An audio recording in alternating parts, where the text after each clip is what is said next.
Hello everyone, मैं आकांक्षा स्वागत करती हूँ आप सबका अपने चैनल एमएनपी विद्याशाला में। आज हम एक्सरसाइज 3.2 से चौथा, पांचवा और छठा पार्ट सॉल्व करने वाले हैं।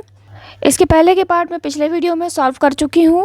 उनका सॉल्यूशन देखने के लिए आप डिस्क्रिप्शन बॉक्स में जाकर के लिंक देख सकते हैं।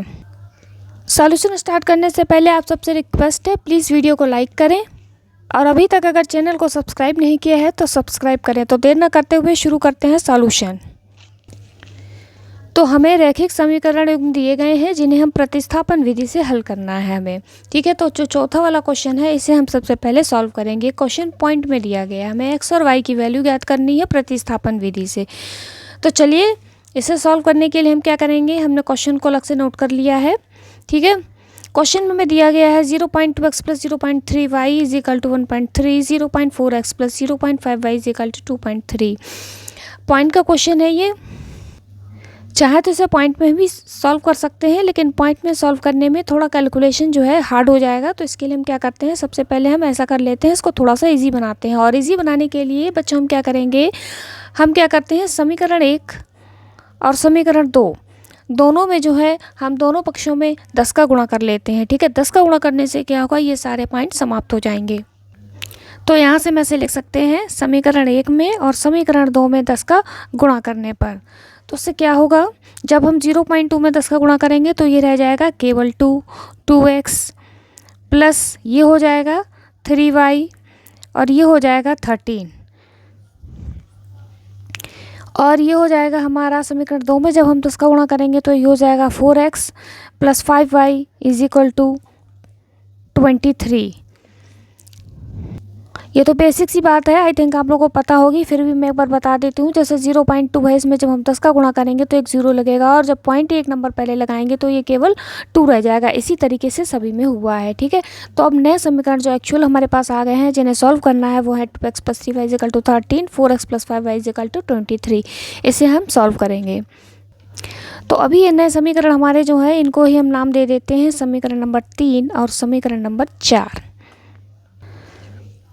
तो लिखेंगे सबसे पहले समीकरण 3 से। समीकरण 3 से हम क्या करेंगे, हम लिख सकते हैं 2x बराबर 13 माइनस 3y लिख सकते हैं। तो x बराबर लिख सकते हैं 13 माइनस 3y बटे 2।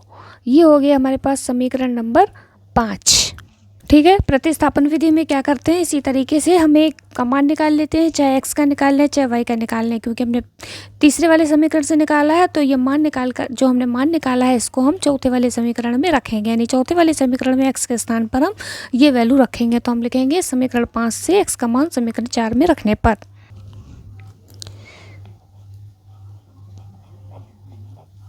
समीकरण 4 में यह मान रखने पर समीकरण 4 क्या है हम नोट करेंगे। समीकरण 4 है 4x प्लस 5y बराबर 23। यहाँ पर हम x का मान रखेंगे 4, x की जगह पर रखेंगे हम 13 माइनस 3y बटे 2 प्लस 5y बराबर 23। ये कैंसिल हो गया, 2 दूनी 4 और 2 का अंदर गुणा करेंगे तो 13 दूनी 26 माइनस 2 तियाँ 6y प्लस 5y बराबर 23। ये हो गए 26 माइनस y बराबर 23 और ये हो गए माइनस y बराबर 23 माइनस 26, यानी कि माइनस y बराबर -3। माइनस से माइनस कैंसिल हो गया, यानी कि y बराबर आ गया 3। y की वैल्यू हमें 3 पता चल गई है। अब जो ये y का मान है, y का मान समीकरण 5 में रखने पर, 5 में रखने पर समीकरण 5 हमारे पास क्या था, x बराबर 13 माइनस 3y बटे 2। यहाँ पर हम y के स्थान पर रखेंगे 3, तो x बराबर 13 माइनस 3 गुणे 3/2, यानी कि x बराबर 13 माइनस 9/2, यानी कि 4/2, 2 दूनी 4। तो यहाँ से x का मान आ गया 2 और y का मान अभी हमने निकाला था 3। तो यही जो है हमारा उत्तर हो गया। प्रतिस्थापन विधि से हमने x और y के मान ज्ञात कर लिए। इसी प्रकार से हम अगला प्रश्न सॉल्व करेंगे। अगला क्वेश्चन हमारे पास है √2x प्लस √3y बराबर 0, √3x माइनस √8y बराबर 0।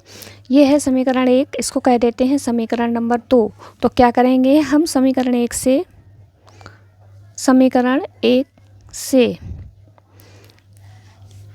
लिख सकते हैं √2x बराबर माइनस के √3y।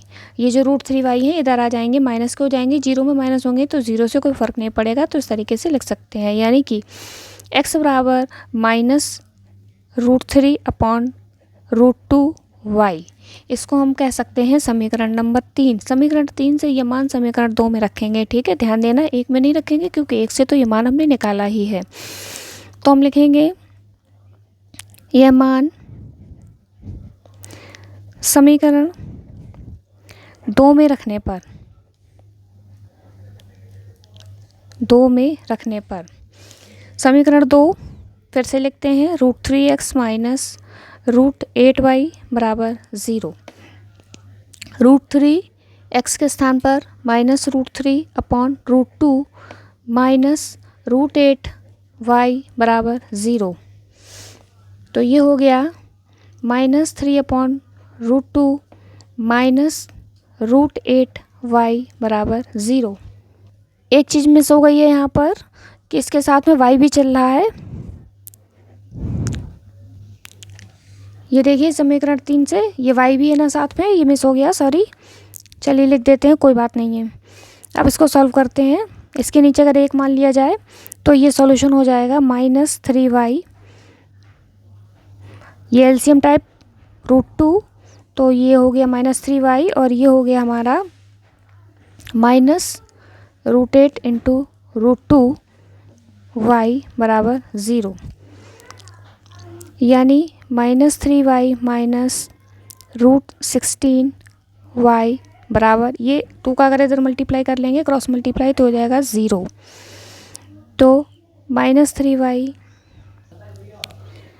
माइनस 4y, √16 को 4 लिख सकते हैं, बराबर 0, यानी -7y बराबर 0, यानी कि y बराबर भी 0। y का मान समीकरण 3 में रखने पर समीकरण 3 था हमारे पास x इजिकल टू √3 माइनस का अपॉन √2y। y का मान 0 आया है, -√3y√2 इंटू 0, यानी कि x भी हो गया 0 और y हमने भी निकाला ही था 0। तो इस प्रकार से प्रतिस्थापन विधि से हमने x और y के मान निकाल लिए हैं 0। अगले प्रश्न में हमें इस तरीके से भिन्नें दी गई हैं, इन्हें हमें सॉल्व करके x और y के मान निकालने, हमें प्रतिस्थापन विधि का प्रयोग करना है। तो हमें ध्यान देना है क्योंकि भिन्नें सॉल्व करेंगे डायरेक्ट तो थोड़ी सी कठिनाई होगी, तो क्यों ना हमें दोनों समीकरणों को हल करके पहले सरल बना लेते हैं। तो सबसे पहले हम पहला वाला समीकरण लेते हैं, लिखेंगे 3x/2 माइनस 5y/3 बराबर -2। तो इसका अगर हम एलसीएम लेंगे तो यह आएगा 6, 2 तियाँ 6, 3 तिरका 9x माइनस 3 दूनी 6, 5 दूनी 10y बराबर -2। अब यहाँ से लगाते हैं हम क्रॉस मल्टीप्लाई करेंगे। इसके नीचे अगर हम 1 मान लें तो ये हो जाएगा 9x माइनस 10y और ये 6 यहाँ पर गुणा हो जाएंगे और ये हो जाएंगे 6 दूनी 12। अब ये जो है हमारा समीकरण नंबर 1, इसको कह देंगे। अब ये थोड़ा सरल हो गया है सॉल्व करने के लिए, बीच में एक कॉल है, ठीक है। इसी तरीके से दूसरे समीकरण के साथ भी हम करेंगे। दूसरा समीकरण मैंने नोट कर लिया। दूसरा समीकरण x/3 प्लस y/2 बराबर 13/6 है। इसे भी हम सरल कर लेते हैं। 3 और 2 का लासाप आ जाएगा 6, 3 दूनी 6 यानी 2x, 2 तियाँ 6 यानी कि 3y बराबर 13/6। ये देखिए 6 से 6 कैंसिल हो गया,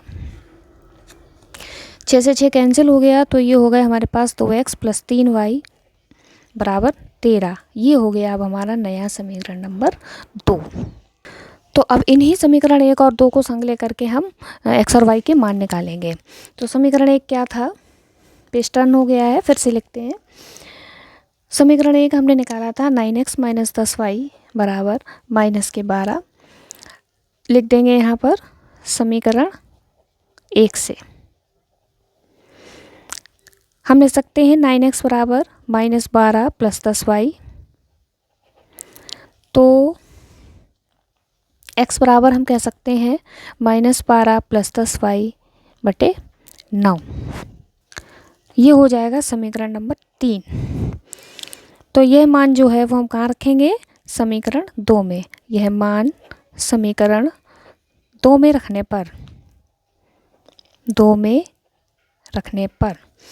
2 में क्या है, 2x + 3y बराबर 13। तो यहाँ पर जहाँ जहाँ x है वहाँ पर हम लिखेंगे -12 + 10y बटे 9 + 3y बराबर 13। हल करते हैं। पहले तो 2 का अंदर गुणा कर लेते हैं। -24 + 20y बटे 9 + 3y बराबर 13। 2 का अंदर गुणा किया, कुछ नहीं किया, 12 दूनी 24 और 10 दूनी 20। ठीक है, अब हम क्या करेंगे, इसके नीचे करें 1 मान लें और हम पूरा एलसीएम लेके सॉल्व करें 9। तो ये हो जाएंगे हमारे पास 9 एकम 9, तो ये ऐसे ही रहेंगे 24 + 20y और 1 निमा 9, तो ये हो जाएंगे 27y बराबर 13। ठीक, इसके नीचे भी हम 1 मान लेते हैं -24 और ये हो गए हमारे 20 और 27 हो गए 47y बटे 9 बराबर 13 बटे 1। यहाँ से हम करेंगे क्रॉस मल्टीप्लाई करते हैं। तो 1 का इसमें करेंगे, यहाँ पर कुछ नहीं होगा, 24 + 47y और 13 निमा, ये 13 में 9 का होगा, हुए 117। तो 47y बराबर 117 + 24 यानी कि 47y बराबर ये हो गए हमारे पास 141। तो y बराबर 141 बटे 47, ये जाएगा हमारा 3 बार, 3 × 7 = 21, 3 × 4 = 12, 13 × 14। तो y का मान यहाँ से आ गया 3। अब हम y का मान समीकरण 3 में रखने पर, y का मान हम सही समीकरण 3 में रखेंगे। समीकरण 3 क्या था, नोट कर लेते हैं फिर से। x बराबर -12 + 10y बटे 9। तो x बराबर -12 + 10y की जगह पर 3 बटे 9 यानी कि x बराबर -12 + 30 बटे 9 यानी कि x बराबर 30 में 12 गए तो कितने बचे, 18 बटे 9 यानी 9 दूनी 18। तो यहाँ से हमने मान निकाल लिए, x बराबर 2 और y बराबर 3। तो प्रतिस्थापन विधि से इस तरीके से हमने यहाँ भी मान निकाल लिए, x बराबर 2 और y बराबर 3। इस तरह से आज हमने 3.2 के पहले क्वेश्चन के बचे हुए पार्ट सॉल्व कर लिए हैं। आई होप आप लोगों को पूरी तरीके से समझ में आया होगा, और समझ में आया है और आप क्लास 10th का NCERT का पूरा सोल्यूशन चाहते हैं तो वीडियो को लाइक ज़रूर करें। और आप लोगों के लाइक करने से हमें प्रोत्साहन मिलता है, हमारे अंदर पॉजिटिविटी आती है कि हम आप लोगों के लिए और भी मेहनत कर सकें और अच्छे से आपको पढ़ा सकें। Thank you for watching, thank you so much. मिलते हैं नेक्स्ट वीडियो में क्वेश्चन 2 के सॉल्यूशन के साथ। एक्सरसाइज 3.2 के क्वेश्चन 2 का सॉल्यूशन नेक्स्ट वीडियो में दिया जाएगा। सो बाय बाय, कीप लर्निंग।